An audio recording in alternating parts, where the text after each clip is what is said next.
Beneath the surface of history lies a darkness few dare to uncover, a secret world of shadowed battles, hidden sacrifices, and choices that haunt the soul. As we open this box of forgotten stories, prepare to confront the unseen horrors and moral shadows that shaped the fate of millions. What you're about to hear is a journey into war's deepest secrets, where courage and terror collide in a dance as old as humanity itself. In the heart of the English countryside, surrounded by fields that looked peaceful enough to be from another world, Bletchley Park was anything but quiet. The sprawling estate had been transformed into the nerve center of Britain's code-breaking efforts against Nazi Germany. Here, behind heavy doors and guarded fences, a secret war was being waged, a war of intellect, patience, and sheer determination. Evelyn Carter arrived at Bletchley in the autumn of 1943. At 24, she was among the youngest cryptanalysts recruited to break the ever-evolving German Enigma ciphers. With her sharp mind and an uncanny ability to spot patterns where others saw chaos, Evelyn had already proven herself in smaller operations. But Bletchley was different. It was the epicenter, the highest stakes game in the intelligence world. Despite her talent, Evelyn's presence was met with a mixture of curiosity and condescension. The male-dominated environment meant women were often assigned clerical tasks or, at best, peripheral analytical roles. She quickly learned that her real challenge wasn't just cracking codes, it was earning respect. Evelyn kept her head down, working late into the night, studying intercepted German transmissions that came in encrypted bursts. The machines, the famous bomb devices, hummed tirelessly, but even they couldn't handle every new twist the Germans devised. Then came the breakthrough, an encrypted message unlike anything they had seen before. It was a new variant of the Enigma cipher, more complex and layered. The Germans had introduced an additional rotor and shifted their settings daily with new procedures. The existing decryption methods were no longer sufficient. If the Allies couldn't decode these messages, the entire D-Day invasion plan could be compromised. Evelyn's supervisors were desperate, and the pressure mounted. Evelyn pored over the codes obsessively. Nights blurred into mornings as she compared intercepted messages, searching for repeated sequences or subtle flaws in the Germans' updated encryption. Her breakthrough came unexpectedly. She noticed that certain keywords appeared in the transmissions, military terms, locations, and dates, that, when cross-referenced with previous codebooks, allowed her to guess rotor positions. With painstaking calculation, she reconstructed the settings. Excited but cautious, Evelyn presented her findings to the senior cryptanalysts. At first, they dismissed her work as a fluke. Some openly questioned a woman's ability to handle such complexity. Undeterred, she insisted on running her calculations through the bomb machines herself.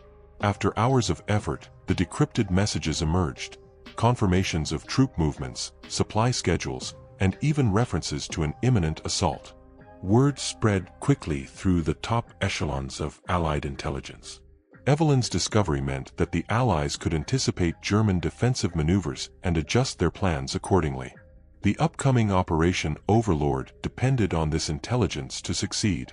Yet Evelyn never sought personal glory. She remained a quiet force behind the scenes, knowing the risks of exposure if the Nazis discovered the breach. But danger was never far. Unbeknownst to her, German agents had infiltrated the British intelligence web, attempting to uncover how their codes were being cracked. Suspicion swirled, and security tightened. Evelyn found herself under discreet surveillance by British counterintelligence officers, wary of a mole but also protective of Bletchley's secrets. Outside the walls of Bletchley, the world was at war. Bombers roared over London during the Blitz, citizens endured rationing, and soldiers fought and died in distant fields. The stakes inside the code-breaking hut were just as high, though invisible to most. Every message decrypted was a small victory against a ruthless enemy. One evening, Evelyn received a coded warning through the intelligence channels. Someone was close to exposing their operation. She realized that her success had made her a target. She considered stepping back, but the weight of responsibility was too great. Lives depended on her perseverance. In a daring move, Evelyn and a few trusted colleagues implemented a new layer of code within their own transmissions, misleading information designed to trap the enemy's spies. They hoped to flush out the infiltrators and protect the critical work at Bletchley. Weeks later, their counterintelligence gambit paid off. Several German agents were arrested, their networks dismantled. The fragile veil of secrecy was preserved, and the flow of decrypted information continued. As June 1944 approached, Evelyn's work intensified. Every piece of intercepted German communication that passed through her hands contributed to the precise timing and scale of the D-Day landings on the beaches of Normandy. When the invasion finally began, her heart swelled with a mixture of pride and apprehension. The success of the largest amphibious assault in history depended, in part, on her invisible efforts. The war raged on for another year, but the tide had turned. After VE Day, Evelyn returned to civilian life, her role classified and largely unacknowledged by the public. She never spoke of the code-breaking triumph that had saved countless lives. In later years, historians would piece together the stories of Bletchley Park, recognizing the vital contributions of codebreakers like Evelyn Carter. Her legacy was one of quiet brilliance and unyielding dedication, a reminder that sometimes the most powerful weapons in war are not guns or bombs, but the minds that outthink the enemy in shadows. Her story remains a testament to the unsung heroes behind the scenes, whose silent codes shaped the course of history. The bitter wind howled through the shattered streets of Stalingrad, carrying with it the smoke and ash of a city reduced to ruins. It was the winter of 1942-43, and the Battle of Stalingrad had reached a brutal climax. Amid the chaos, Sergeant Sergei Ivanov gripped the cold steel of his T-34 tank's turret hatch, his breath visible in the icy air. The enemy was everywhere, snipers perched in crumbling buildings, artillery shells raining down like thunder, and survival seemed almost impossible. Sergei had joined the Red Army as a fresh-faced recruit less than 2 years earlier, driven by a mix of patriotism and youthful idealism. Now, hardened by endless combat, he had become a seasoned tank commander, leading a small crew through the hellscape of the city. The battle wasn't just military strategy, it was a struggle for the very soul of the Soviet Union. The fight for Stalingrad was unlike anything Sergei had imagined. The Germans, spearheaded by the feared 6th Army under General Paulus, pushed relentlessly forward with their blitzkrieg tactics. But in the rubble of the city, tanks and infantry clashed in close quarters, turning the streets into deadly traps. Sergei's unit was tasked with defending a key factory, the lifeblood of Soviet war production, now reduced to a skeleton of steel beams and broken machinery. Every day brought new horrors. Sergei saw friends frozen in place by sniper bullets, entire squads lost to sudden ambushes, and civilians caught in the crossfire. Yet, through it all, the spirit of the defenders endured. The Soviet commanders had issued a grim order: no retreat. Stalingrad must not fall. In the dark nights, Sergei would write letters home to his wife, Anya, and their young daughter, Masha. His words were a lifeline, a fragile thread connecting him to a world beyond the destruction. "The city burns, but we hold," he wrote. "I think of you every moment and pray for the day we are together again." The freezing temperatures added another layer of danger. Frostbite claimed more lives than bullets in some cases. Supplies were scarce, and hunger gnawed at their strength. Yet, Sergei's crew remained steadfast, repairing their battered tank under enemy fire and pressing forward with each assault. The tide began to shift when the Soviet High Command launched Operation Uranus, a massive counteroffensive designed to encircle the German forces. Sergei's tank was part of the spearhead that broke through the weaker Romanian and Hungarian lines surrounding the city. As the encirclement tightened, the trapped German 6th Army faced starvation and relentless Soviet attacks. The fighting grew more desperate and personal. Sergei's tank crew took casualties. He lost his best gunner, Mikhail, to a direct hit during a night raid. Mourning was impossible in the midst of battle, but the loss fueled Sergei's resolve. He vowed to fight on for his fallen comrades and for the people of Stalingrad. One freezing morning, the Soviets launched a final assault to crush the encircled enemy. Sergei's tank led the charge through the maze of ruined buildings. The roar of engines mixed with explosions and gunfire in a cacophony of war. As they advanced, Sergei spotted a German tank blocking their path. A fierce duel ensued, the two machines circling and firing at point-blank range. The fight ended when Sergei's crew scored a lucky shot, disabling the enemy's turret. But victory came at a cost. Their tank was heavily damaged, and Sergei himself suffered a shrapnel wound. Despite his injury, he refused to abandon his post until reinforcements arrived. The battle for Stalingrad finally ended in February 1943 with the surrender of General Paulus's forces. The victory was a turning point in the war, marking the beginning of the Soviet push westward. But for Sergei, the triumph was bittersweet. The city he had fought to defend was a ghost town, its streets littered with the bodies of thousands. Returning to a makeshift hospital, Sergei recovered physically but carried scars that would not heal. The letters he continued to write now spoke less of hope and more of survival. Anya's replies told of the struggles on the home front, rationing, fear, and uncertainty. Yet, amid the ruins, Sergei found a glimmer of hope. The war had tested him beyond measure, but it had also forged bonds stronger than steel. He and his surviving comrades shared stories of heroism, sacrifice, and a shared dream of peace. Years later, when the war finally ended, Sergei returned home. The Soviet Union was battered but unbroken, and Stalingrad was being rebuilt from ashes. The echoes of that brutal winter never left him: the shattered buildings, the frozen streets, and the voices of the fallen. Sergei's story is a testament to the resilience of the human spirit in the darkest of times. It reminds us that history is not only shaped by generals and strategies, but by the courage of ordinary men and women who endured unimaginable hardship to defend their homeland. His letters, preserved in family archives, continue to inspire those who seek to understand the human cost of war and the enduring hope for a better tomorrow. The roar of aircraft engines filled the salty air as Lieutenant James "Jimmy" O'Connor strapped himself into the cockpit of his Douglas SBD Dauntless dive bomber.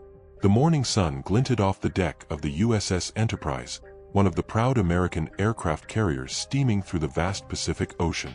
It was June 4, 1942, D-Day for the Battle of Midway, a clash that would become a turning point in the war against Imperial Japan. Jimmy was only 21. A farm boy from Iowa who had volunteered for the Navy months earlier, eager to do his part. Now, surrounded by seasoned pilots and buzzing warships, he felt the weight of the moment.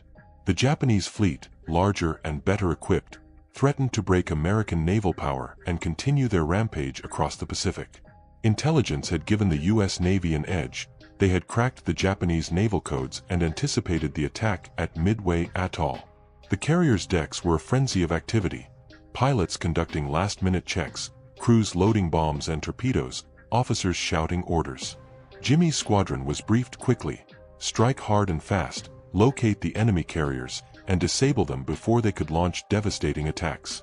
As the Enterprise steamed closer to the battle zone, Jimmy's heart pounded in sync with the thumping engines. He remembered the training flights, the endless drills, the camaraderie forged in tense moments. His closest friends, pilot Tex Morgan and radio operator Bill Harper, were with him, ready to face whatever lay ahead. Suddenly, the order came. Jimmy's squadron launched into the sky, their aircraft lifting off one by one from the carrier's deck. The wind tore past the canopy as they climbed into formation, racing toward the enemy. The sea below stretched endlessly, a shimmering blue canvas marred by scattered clouds. Hours passed in tense silence as the pilots searched for the Japanese fleet. Then, through the haze, they spotted it. Massive warships, aircraft carriers bristling with planes, destroyers forming protective screens. The moment had arrived. Jimmy's squadron dove toward the enemy, their dauntless bombers streaking down like falcons. Anti-aircraft fire erupted from the ships, tracer rounds slicing the sky. Japanese Zero fighters swarmed, attempting to intercept the bombers before they could reach their targets. Jimmy's hands gripped the controls tightly as he maneuvered through flak and fighter attacks. He watched as Tex's plane was hit, trailing smoke as he struggled to stay airborne. Bill kept the radio crackling, coordinating the attack and calling out enemy positions. As they reached their targets, Jimmy released his bomb over the deck of the carrier Akagi. The explosion rocked the ship, igniting fires and sending debris skyward. Around him, other bombers scored similar hits on the Kaga and Soryu carriers. The tide of battle turned rapidly. The Japanese, caught off guard by the precision and bravery of the American pilots, began to lose air superiority. In the following hours, U.S. fighters, including the legendary Grumman F-4F Wildcats and Marine Corsairs, engaged in fierce dogfights against the Zeros. Jimmy found himself locked in a deadly aerial duel with a nimble Zero. The sky became a deadly dance of loops, dives, and tight turns. His training and instincts kept him just ahead of the enemy, and with a well-aimed burst, he sent the fighter spiraling into the sea. By nightfall, the Japanese fleet was crippled, with 4 of their frontline carriers sunk. The American losses were painful, but the victory was decisive. The Battle of Midway had shifted the balance of power in the Pacific, halting Japanese expansion and giving the Allies hope. Back aboard the Enterprise, Jimmy and his surviving comrades celebrated quietly. The price of victory weighed heavily on them. The faces of fallen friends lingered in their minds. But they knew their courage had changed the course of history. In letters home, Jimmy described the chaos and bravery of that day, though he downplayed his own role. "We did what we had to," he wrote. "I'll never forget the roar of the engines or the flash of those explosions. We fought as one, and it made all the difference." The Battle of Midway became a symbol of resilience and skill, proving that intelligence, preparation, and sheer willpower could overcome even the most daunting odds. Jimmy's story, like those of countless other pilots, embodies the spirit of sacrifice and determination that defined the war in the Pacific. Long after the guns fell silent, the memory of that day lived on, etched in the hearts of those who flew over Midway, and in the history books that remember the men who dared to face the storm and emerge victorious. The streets of occupied Paris had lost their charm, replaced by an oppressive silence broken only by the distant patrols of German soldiers. The city was under the iron fist of Nazi rule, its citizens living in fear and constant uncertainty. Among them was Marie Leclerc, a schoolteacher by day and a secret member of the French resistance by night. Marie's transformation from an ordinary citizen into a clandestine fighter began soon after the German invasion in 1940. The defeat of France and the establishment of the Vichy government had crushed the nation's spirit, but Marie refused to accept the new order. She joined an underground network of patriots determined to resist the occupiers in any way possible. Her work was dangerous and often lonely. By day, she taught children to read and write under the watchful eyes of German overseers. By night, she slipped into shadowed alleyways, carrying messages hidden in books, arranging sabotage missions, and helping smuggle Jews and political refugees to safer areas. Marie's closest companion in the resistance was Jacques, a former railway worker who used his knowledge of the train schedules to sabotage German supply lines. Together, they orchestrated acts that disrupted the enemy's operations, derailing freight trains loaded with ammunition, cutting communication lines, and spreading coded messages over secret radio broadcasts. One of their most harrowing missions involved rescuing a group of Jewish children destined for deportation. Working with a network of safe houses and sympathetic villagers, Marie helped forge identity papers and smuggle the children to the countryside, where they would be hidden until the war's end. The fear and determination in those children's eyes haunted her, fueling her resolve.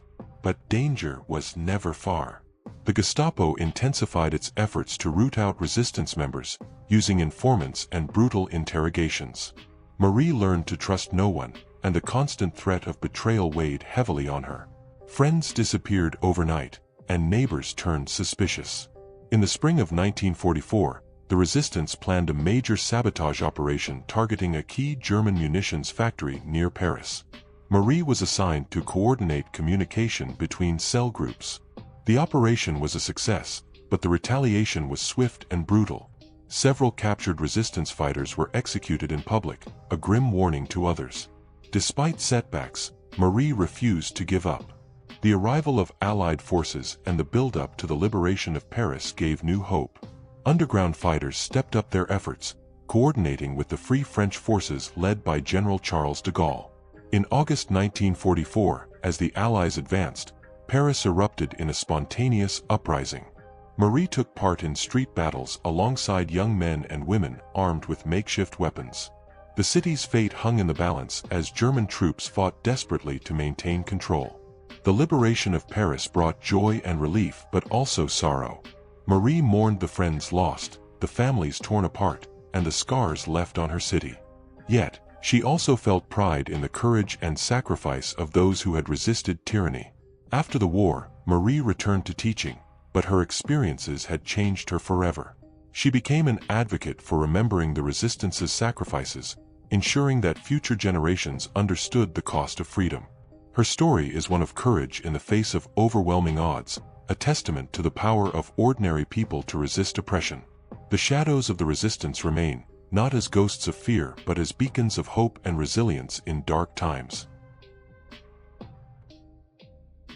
In the remote deserts of New Mexico, a secret city was born, Los Alamos.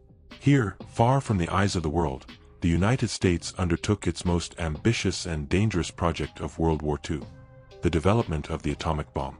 At the center of this effort was Dr. Eleanor Hughes, a brilliant physicist whose work would forever alter the course of history.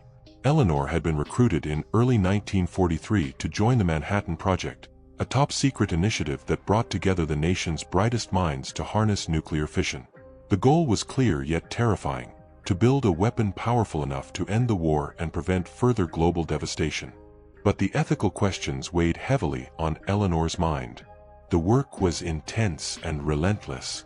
Eleanor and her colleagues pushed the boundaries of science, racing against time as the Axis powers fought fiercely on multiple fronts. The secrecy was suffocating. No one outside the project knew what was happening, and even inside, information was compartmentalized to maintain security. Days bled into nights as experiments were conducted, calculations revised, and designs tested. Eleanor specialized in the critical process of isotope separation, vital for creating the bomb's core. The tension in the labs was palpable, underscored by the knowledge that failure could mean disaster for millions. Despite the pressure, Eleanor found camaraderie among the scientists. They were a diverse group: physicists, chemists, engineers, all united by a single purpose. Yet, beneath the shared dedication, doubts lingered. Some questioned the morality of unleashing such a destructive force. Others worried about the consequences for humanity. In July 1945, the project reached a critical moment. At the Trinity test site, the first-ever nuclear explosion was scheduled. Eleanor watched from a safe distance, heart pounding as the countdown began. The blast lit up the desert sky with a searing flash, followed by a thunderous roar that shook the earth. The success was a scientific triumph, but Eleanor felt an overwhelming mix of awe and dread. The bomb was more powerful than anyone had imagined, a weapon that could destroy entire cities in an instant. Within weeks, the decision was made to use atomic bombs on Japan to force a swift end to the war. Hiroshima fell on August 6, 1945, followed by Nagasaki 3 days later. The devastation was staggering. Hundreds of thousands perished, cities reduced to ashes. Eleanor struggled with the aftermath. The victory had come at an unimaginable cost, and the shadow of nuclear warfare loomed over the world. She dedicated herself to advocating for control and peaceful uses of atomic energy, hoping to prevent such destruction from happening again. The Manhattan Project remained a closely guarded secret for years, but Eleanor's role, and the legacy of those who worked in the shadows, came to symbolize the complex intersection of science, war, and morality. Her story is a reminder of the power of human ingenuity, the burdens of innovation, and the urgent need for responsibility in the face of technological advances that can change history forever. These stories linger like whispers in the ruins, echoes of decisions made in shadows where right and wrong blur. The horrors concealed within these pages remind us that beneath every victory lies a cost, and beneath every secret, a warning. Some boxes, once opened, cannot be closed, and the darkness they release will shadow us forever. What will we choose when the next secret beckons from the edge of silence?